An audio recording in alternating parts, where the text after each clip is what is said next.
But I want to get your opinion, James. What are your thoughts on Boogie Fland? He reminds me, Ralph. I'm just jumping to the comparison right now. Okay. He reminds me of whatever you think about it. He reminds me of Mo Williams, man. Shout out to Mo. Shout out to That's Mo. that's a pretty interesting comparison. I'm gonna have to shoot Mo a text and see if he agrees with that. But you know what, that is a good comparison. That's not the comparison I had in mind, but I guess I really honestly didn't have like an apples to apples comparison. My comparison for him is not necessarily in game, but situationally is Rob Dillingham. As far as like the situation, he's probably not going to be the starter from day one, has a couple people ahead of him, but he could end up being their best prospect coming off the bench. But anyway, go ahead into the Mo Williams comparison. I like that.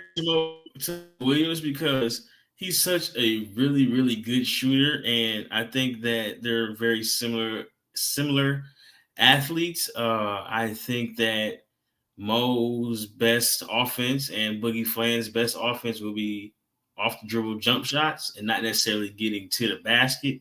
That is probably one of my biggest concerns with Boogie Fland is will he be able to finish at the next level. But as far as just shooting off the dribble, like he's got it. He's got step backs going right. And usually kids his age don't have step backs going right. And he's got the big gather. Like I really, like you said, his game is visually appealing. But like the Mo Williams comparison, I mean, you know, for the young fans or for the like, man, Mo had a 54-point game on what? No free throws? Late in his career. You're talking about the game against Minnesota? Yeah. That was late in his career. Like his on the last 2 or 3 years. Yeah, that was a jump shot shooting display. So like I think Boogie's gonna be really good in pick and roll as far as just getting his shots.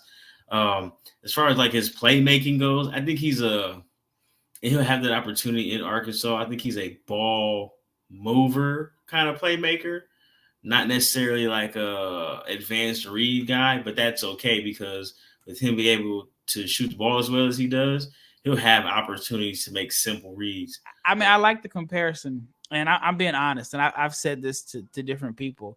Mo Williams is one of the top 3 best high school players I've ever seen, like in person that I watched. And I was in college, and then Mo was in high school. But I remember just how easy scoring was to him. Like he could score 36 in high school, and it just looked very easy. It was efficient. I remember there was a game they were double teaming him and trapping him at half. He made the right passes. I mean, nobody talks about Mo being like this phenomenal passer or playmaker, but he's a high IQ guy, smart, can make the right passes, but he could shoot.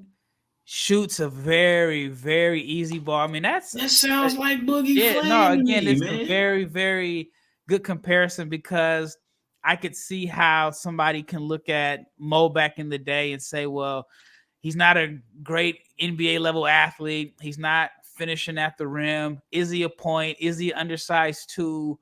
But the thing that they both have in common is they can complement any player. Mo was an all-star, so I don't want to make it seem like, you know, I mean, I think there's a lot of people that probably just remember him with the Cavs, but Mo was an all-star. So I like that comparison. And the thing about Mo is that I don't know if you were there when he mentioned when we were talking to him, I guess, that was probably like 8 years ago.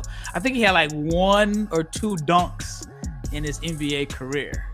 And I remember him talking to like some of the players that he used to work with, and he was basically telling them like, that athleticism, yeah, that's great, but I played a long time with like 1 or 2 dunks, and he just knew how to put the ball in the hole. He knew how to play, whether it's the point, play off guard. So again, I'm gonna give you an A+ on that comparison. Hey, man, listen to me.